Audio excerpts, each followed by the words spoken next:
Fall at Equestria, The Crystal's Howling Dance. By Megaskullmon. Read by Forrest M.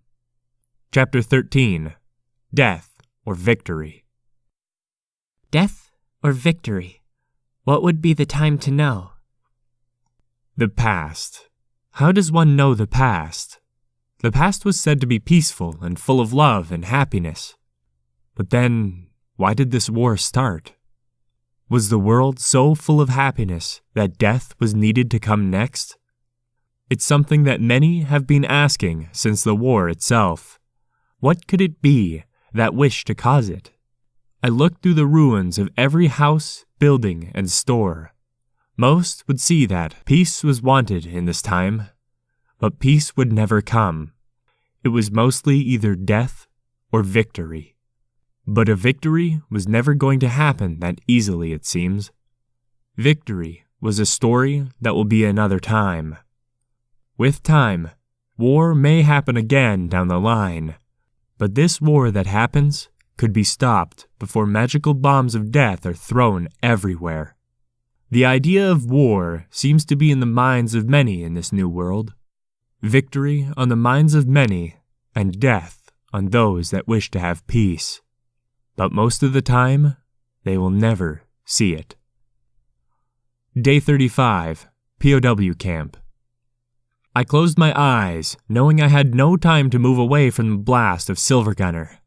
I heard the shot, and I didn't feel anything, but I heard some rocks getting blasted. I opened my eyes quickly and looked around, seeing the Enclave bodies all around, and I gasped. I saw Sand on the ground holding a large shield of rocks, smoking, but still alive. Silver Gunner fired at the rest of the army, and they all hid behind the areas they could get. I had no idea what to do. Then, Kip came to my mind. Silver, Kip is dying. You wanted her to make a family. You can fight this new programming. Silver looked over as he aimed his guns at me. I grabbed my hammer tightly. Don't make me do this to you. Silver Gunner wasn't himself. I blinked as I started floating with Fleur's magic aura around my body. She pulled me away as he fired, missing, hitting the wall. I looked to Fleur. Toss me to him. She blinked and nodded, while Cannonball and Dumbbell fired to get Silver Gunner to focus on them. She lifted me up. She was having big issues from overusing her magic like this, but she tossed me and let me go. He turned to look at me and fired, hitting my left leg. As the skin and bone charred versus the pain, I smashed my hammer hard into his head, then hit the ground and rolled right into the cave and hit the side of it. I heard crying and sobbing, but I was in a lot of pain. I opened my eyes from the pain and looked to my shattered hammer and looked up to see those red eyes staring at me. Silver Gunner aimed his guns down at me. Die! He was about to fire, and I put my hand on his head. Silver, Kip is probably dead. It would be all your fault. Silver Gunner's weapons charged, and he looked up, firing at an Enclave soldier that was coming to finish the job on me. Then he looked at me again. Taria? He looked up, seeing Fleur, and looked around, seeing the Enclave bodies of the dead, and some of the army that led in here. Then he started to look through his memory, and started to remember everything of his past, just from that smash on his head. Taria, stay awake. Wait, Taria. I passed out from the pain. The Ghoul. I woke up, laying on the ground of an empty white space. Slowly standing, I looked around, and the Ghoul looked at me and smiled. I remember telling you that we wouldn't meet again, but it seems having your leg blasted off changed that. Taria, I need to tell you something before I vanish from your mind. Before we meet again, fully. Your journey is going to lead you to your death. Nothing can stop it. But you won't remember I even told you this. I won't tell you how you die either. I groaned and held my leg. The pain was crazy. The ghoul vanished from my sight, and I just felt so much pain. I couldn't even try to understand it. Day 36, POW camp. I opened my eyes to a bunch of the wounded, and I heard the voice of Crossfire and Silvergunner speaking over me. I saw that we had some of them firing into the cave to try to break through the defenses of the Enclave. I tried sitting up as I felt a needle go into my body, and a rush of strange feelings went through my body. As I opened up my eyes fully, I saw my left leg. It's strapped to a part of an Enclave armor hoof. I just stared at it, and Crossfire and Silvergunner looked at me. I got off the cot, a bit dizzy, but it wasn't going to stop me. I stood on my new leg. It felt painful at first, but I was going to get used to it. A new weapon floated over to me. Fleur smiled, and I grabbed it. It was a large metal stick. On the end of it was one of the Enclave armored tails. The hilt was made from the rest of the tail, but the grabbing end was taken from another metal hoof. I stared at them and sighed. Send in the ghouls, and we'll rescue my friends. Crow landed on my shoulder. I looked up to him with a weak smirk. The buffalo are waiting at the back. They're removing the rocks now. I nodded and walked on the new leg and my good leg, looking over to Crow. Tell them to get ready. I will have Silvergunner lead the charge. Let's go save them. Silvergunner nodded and looked into the cave. We walked towards it as lasers came out of the cave, hitting him, but he didn't stop, thanks to the armor they gave him and the upgrades. His eyes glowed calmly and lifted a large few guns from the many arms on his back. Large laser guns, and in the offhand, he held the shotgun. He began to speak in the robotic voice. Ponies, rat creepers, Vulthan, and many other species. We have had enough of the Enclave. They have almost killed our friends. I am rushing in to save said friends. I am rushing in to free everyone. We need to prove that we can fight them off, so the rest of Equestria will follow the path of the Lightbringer. The Lightbringer shall be our path to removing this threat from getting our friends back. He gives Fleur a simple nod, and her horn glowed, and the ghouls rushed in. There was a lot of firing, but a lot of screaming as well, as the Enclave was trying to fight back. Then, the robot pony rushed in with the rest. I was behind. As we went inside, we saw the city, but the arena area was all destroyed, and we saw the cells. They were in the arena. I sighed, and the rest went ahead of me. I heard the buffalo break through the back with the hellhound, as they ripped through most of the Enclave. But the Enclave had the high ground. It was going to take a while to fight. This fight was going to be hard. The hellhound ran to me, and he spoke. What do you wish me to do, my friend? I started to think a moment, and then led him through the battle to the DJ's room and sat him down. Become the voice for the ponies still lost in here. Play a song for them. This is different music than what the others have. Play this song. I bring out a recorded song called The Song of Slaves. The hellhound nods and turns everything on, and for a moment outside, the battle stops to listen. Then he speaks. Hey, this is the new Bowser Wowzer. Ow! Now, everyone of our fine city, the Enclave needs to be pushed out, and we shall play this song for you. He turns it on, and the song plays.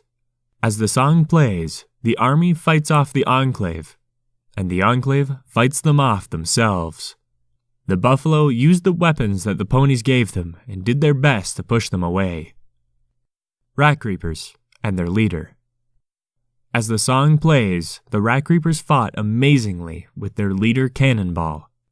They found a lot of children and some mares left alive, They protected them as they brought in a medic to try to figure out what's wrong with them before funneling them outside. Cannon kept screaming orders to get the survivors of that battle to get out, and then one of his bodyguards saw a sniper aiming for him, and Pothead jumped in the way, and her head exploded, and gore went everywhere. The rat creepers watched one of their heroes that has been by the side of Cannonball since she was just a normal rat creeper like them without the king. He stared at the Enclave snipers and yelled, "Burn!" A few groups come out of the back and fire large burning rockets at them. And then there was screaming and pain. They all look to the body as the battle around them goes on. And then they all kneel down to honor Pothead. Afterwards, stand up and go back on the search for more ponies that got left behind, leaving behind the body of Pothead, putting half a destroyed pot on her chest, and leaving the headless creeper to be buried later. The Raiders and Dumbbell. Being raiders, of course, the raiders did everything they could to just rip them all apart, and their eyes were full of hate for all of the Enclave. Dumbbell's job was to try to repair the turrets. He had a mask on, and they were fighting to the old building that held the warden's office, that was somehow still standing after this battle. He rushed in. The Enclave seemed to stay out of it. He was worried that the ones he led will not be alive after he was done with this. They stood guard by the door as the battle raged on. He rushed through the area, finding the old terminals, trying to fix the damaged turrets, and it seemed it came up as needed repairs in the core. But he didn't have a pip buck, so he didn't know that there was a lot of toxic rads inside this place, from most of the weapons that were stored there. He went to the core, and his body started to get ripped inside out from the rads. He removed the mask to drink a potion and a rat away. He worked on the terminal to get it to work, as it started to do so, but the core started pulsing over and over. As it did, it caused a bright light, and Dumbbell rushed out of the room and then fell down and tried to crawl back, but he was blacking out. Then a strange bird-like creature came to his aid. It dragged him out of the building, leaving him near his raiders, who were either dead or dying, with the nurse rat creepers working on healing their wounds. Silver Gunner. While the turrets started powering up slowly, it would take time for them to fully get ready. Silver, on the other hoof, was pushing through the Enclave slowly, with his new changeling and weapons they gave him. Soon, he finally found the shotgun Remembrance. On the top of it, he stares at it and gets hit by a blast from one of the Enclave, his chest smoking, and he stared at him. He was trying to break through, to let Crossfire and the others save the caged ones in the area. The music kept playing, of the song of the slaver. Silver Gunner did what he could to push through many, many soldiers. He had no idea they had this many in here. He rushed into a burning building, but there were ponies using the burning part of the building to warm themselves up and cook their food. "Get out! I will protect you." The wounded, broken ponies looked up, nodding. They fought not too long ago. Then he rushed back out, protecting them as he doesn't kill any of the Enclave. He just seems to knock them out of the air for the moment, but gives the ponies a chance to escape.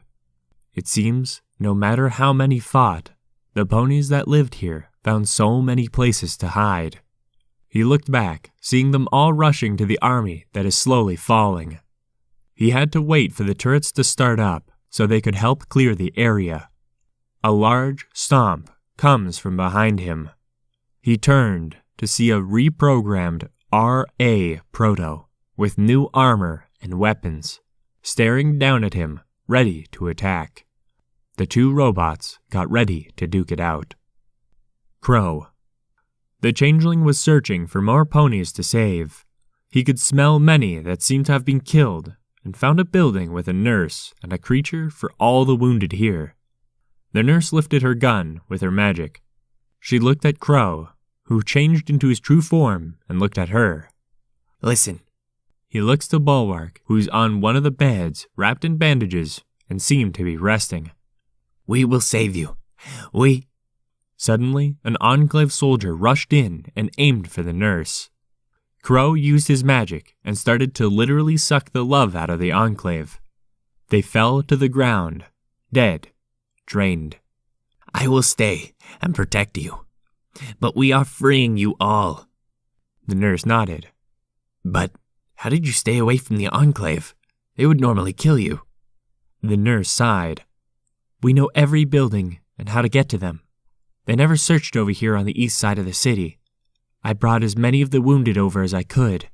She looked over to the tiny griffin, who was thought to be dead. All right. Doria came back with an army. It's slowly breaking through, but we're also losing many. If I pull some of the wounded here, could you help them? The nurse nodded. Crow turns back into the raven and flies back out. The buffalo. Little Stronghoof, with the other buffalo, rushed through the guarding post to get to the arena to fight the commander of this army. What is interesting, though, is the buffalo seemed to stay and let Little Stronghoof do the fighting, as they fought the other troops to keep them from harming her. As she rushed to open the way in to let Crossfire and his troops rush in to find his wife, Stronghoof rushed into one of the rooms to try to find the door to open it. And when she rushed into one of the rooms, she turned to see Wheeltread in his wheelchair, holding the Howling Dance on his lap, his 4 hooves on the chair. He speaks softly. Little one, I know why you're here. Please give these words to Doria. Please tell her to never give this crystal back to her own species. They will use it to try to control their own species. Now, I think I know why. Suddenly, she turns, seeing an Enclave firing at her, and she jumps out of the way as the bolt hits Wheeltread and he turns into dust. The Howling Dance is all that was left among the dust. The small buffalo turns and stares at the Enclave soldier as she grabs the hammer from her side and rushes to attack. On the outside, the rest of the buffalo have broken fully through most of the Enclave. They trample over and are either wounded or dead. They stand there, guarding the gate as the war is just starting. An Enclave soldier seems to be moving, and then secretly called for reinforcements, but they sounded like they're stretched way too thin right now. Fleur and Crew. Fleur had both her gun and her sword in her magic, as her and her crew rushed through to get to the arena as well. The battle was getting very deadly. She was very determined to find Little Hoof, but as they rushed through, a robot battle was going on, rushing through the area. Silver Gunner and the RA Proto just rushed through the area of the battle, fighting. The pony robot was slow, but able to fight the large robot rushing after him. Fleur blinked, looking surprised on her decaying face, and he looked to the Griffin Ghoul. Feather, fly into the air and use your sniper. We need to make sure we can protect all the ponies heading outside. Make sure no ponies get hurt. Feather nods, and she flew up into the air, grabbing her large sniper from her back, and fires on the Enclave. It seems most of her bullets just bounce off, but it keeps them at bay till the turrets get ready. Fleur looked to the others of her crew and smiled. Let's do it for Equestria, to honor all those that died 200 years ago. The crew cheers, and they stand guard to help the ponies that rush outside to get away from the battle. Her crew nods, while the song keeps playing to embolden the fighters. She watched as the army pushed back the Enclave and seemed to be winning, but still, the turrets were warming up. Crossfire. Crossfire and the rest of the Misty Moon apartment ponies ignored the battle going on.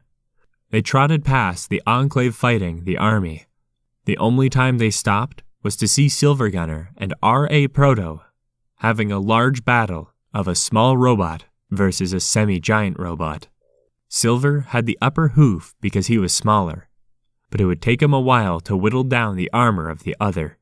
But they kept going on with their mini fight of metal and robotics. The way into the arena finally was slowly opening, and in the middle of the arena was over 10 cages full of ponies.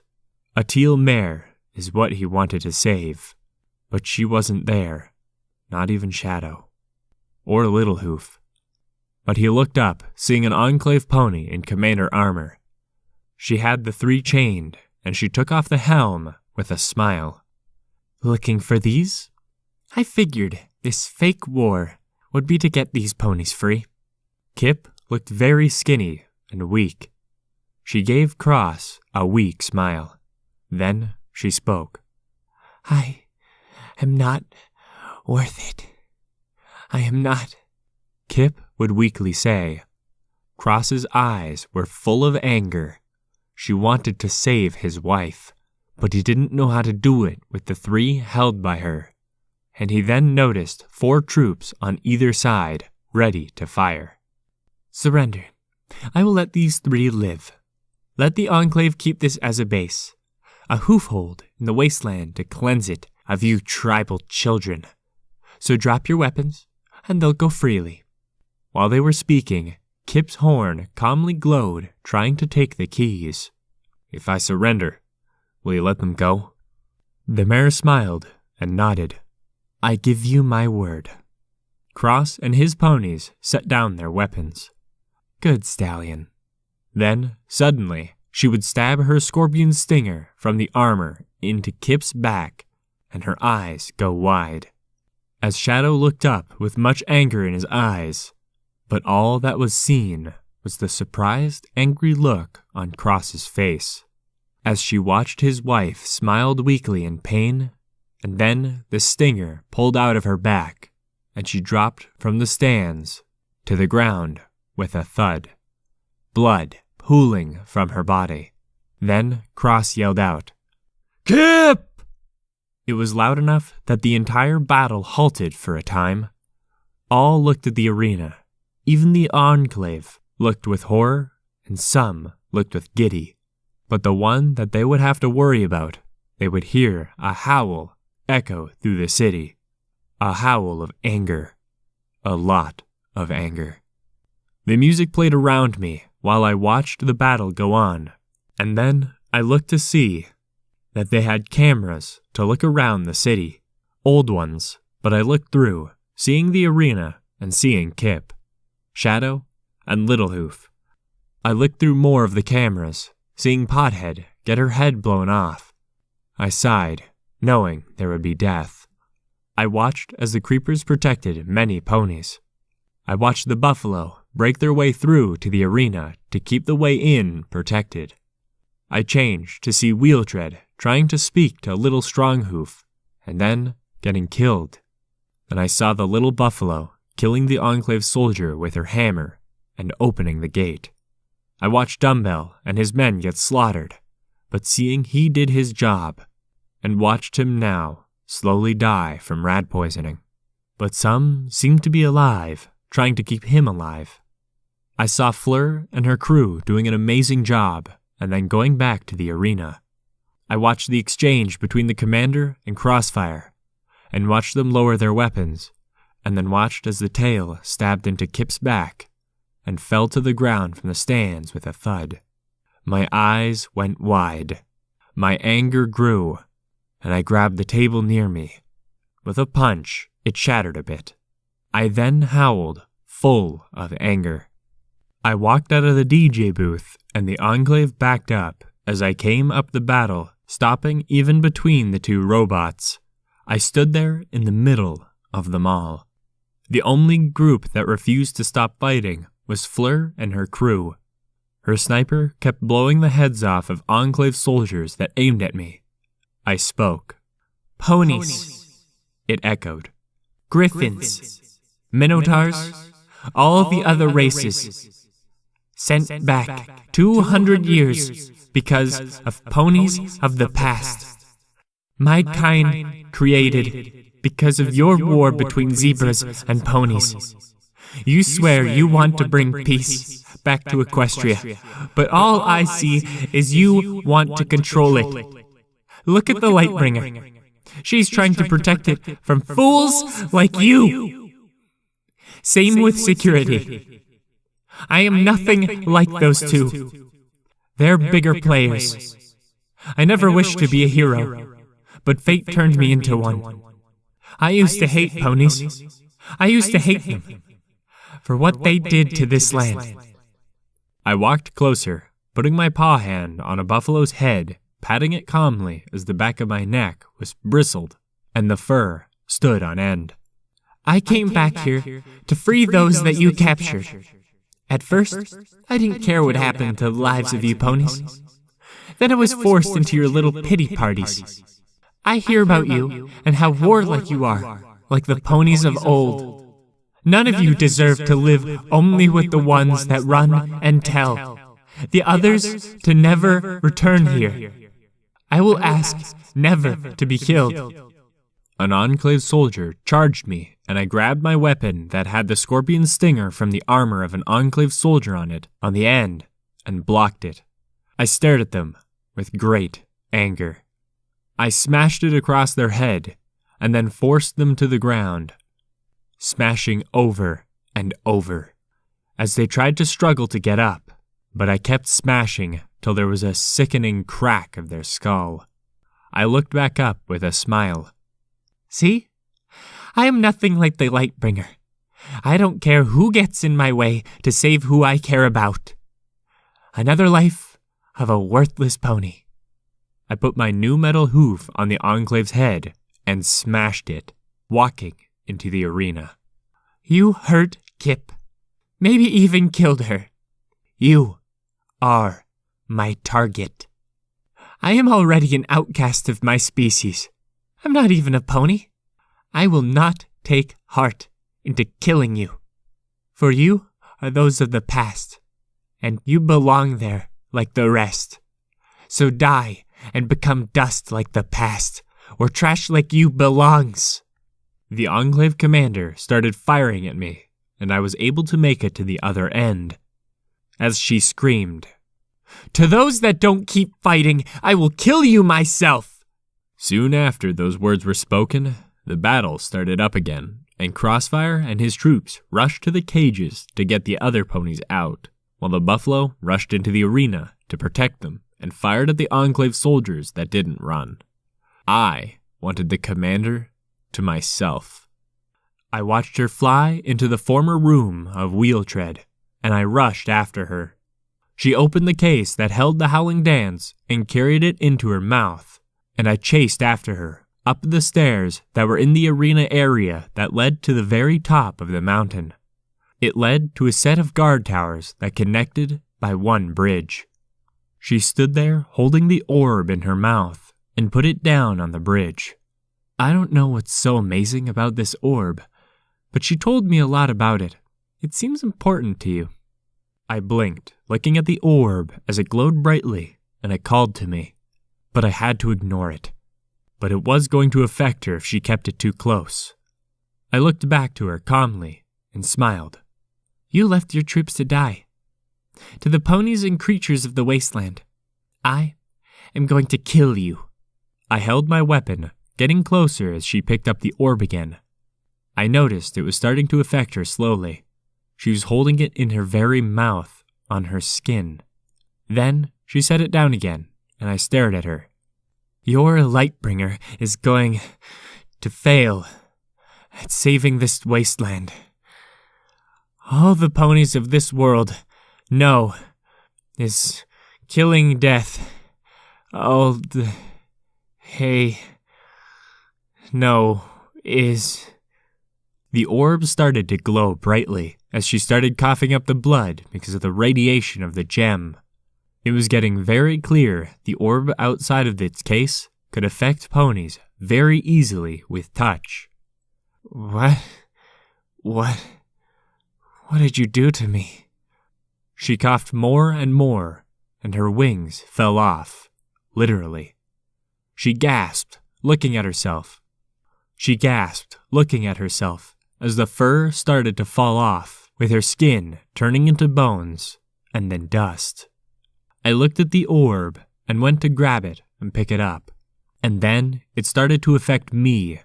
I groaned, my head figuratively splitting in so much pain. I carried it back to the arena, back down the stairs. It was causing so much pain. I could hear voices of all the ones that touched it. They kept speaking to me. Destroy the orb. Destroy it. No, keep it. It shows power. These voices went on over and over. I groaned, and it was affecting me inside my body. But I didn't know it at the time. I placed it back inside the case, and then closed it. And then I passed out. Crossfire. Crossfire held his wife tightly, as Shadow and Little Hoof were freed. He held her and sobbed softly, as she seemed to be dead. But even so, the battle was still raging on. Crow found them and noticed Kip. Bring her to the ruins. There are nurses there. Cross blinked and nodded and put her on his strong back. He carried the bleeding body of his wife away from the arena while the ponies that were captured, tortured, and starved were helped out to the outside of the arena. He carried the teal unicorn mare to the ruins to the nurses. The nurses looked up and they had a look of horror on their faces. He set her down. Please, save her. The nurses rush to her and nod to him as they start working on the dying unicorn mare. Silver Gunner. The battle had been going on for a little bit over an hour. Proto and Gunner, their armor smoking and their weapons heated and causing sparks. They both seemed they could go on for days or months even in this battle. But one would have to fall. Proto had old hydraulics that seemed to freeze up after being overused. It was the chance to use that to take the big bot down. He looked at the movement and he backed up and fired his lasers again, hitting the hydraulics on the foot, and then Proto fell in a heap of burning smoke. The poor bot overheated. Maybe he could turn this robot into a guard for the town that would be made from this war. But of course, Silver couldn't move his left back hoof as it was melted into the ground, and he sighed. He overdid it.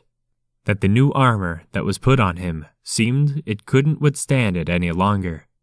He tried to move the leg again, and it would snap off. He moved around calmly on 3 legs with no issue, but he looked around, seeing some of the fights still going on. But he had to find Kip. He noticed Shadow being carried to a set of ruins. He followed them to get to Kip. Little Hoof, being a ghoul minotaur, seemed to be doing great when he got in there, but he couldn't find Kip. But he looked to see the Griffin, Tiny, and Bulwark, with bandages around their wounds. Then he collapsed, shutting down as his insides cooled. The Rat Creepers. The turrets finally warmed up and started firing at the Enclave. The creepers seemed to be holding back, letting ponies get out of the cave to get into the camp. Cannonball looked back at the old POW camp that was inside the cave, seeing the stable not far off. Maybe there was a reason for all of this. The battle seemed to be slowing down as his followers carried out the headless body of Pothead and placed her outside, alongside Softpaw. He sighed and leaned on the wall of the cave, finally understanding why the war ended like it did. Just one battle like this almost could have ended the ones that wished to save the ponies. He rushed off as the creepers kept helping the runners out. He rushed towards the ruins, going inside, seeing the wounded and some dead. A lot of them seemed to be Dumbbell's raiders, but Dumbbell himself was alive. Barely. It would take him time to heal. He looked to Shadow, who was asleep for the moment. He asked the questions to the others inside. What happened to Turia? Crow looked up and flew out quickly. Crow. The creature that mostly stayed as a raven named Crow. Some pony. Something that promised he would protect Turia lost track of her. He watched the buffalo and Fleur's crew clean up the rest of the Enclave as the rest started retreating. He was hoping that would be the last they had to deal with them. He looked around and finally saw the dead and the dying. Half of the raiders that Dumbbell brought were dead. Some rat creepers were wounded. None of them, other than Pothead, were dead. None of the buffalo or any of Fleur and her crew. But something was off. Where were the junk creepers? He flew out and saw that they were guarding the ones that ran out of the cave, and they placed the dead bodies of the Enclave in a pile, removing their armor first. It seemed they stayed outside to guard the area just in case more came. Then he flew to the arena, seeing nothing there, and then into Wheeltread's office. He found Taria, passed out. Her left arm and hand had no hair at all. It seems it completely fell out, and the arm was tainted by something. But it seems it was too far gone to even try to heal her. He shifted into a large creature and placed her on his back and calmly walked out. The dust cleared. The battle was over. The dead littered the area of ponies that died way before they came, of the young foals that tried to fight back. The mares, all the ponies and raiders that lived here. It would seem that there would need to be a lot of rebuilding if the ponies that were saved here wished to live here and make it a home to live. It would change a lot of the trade in this area and help the wasteland heal a little more.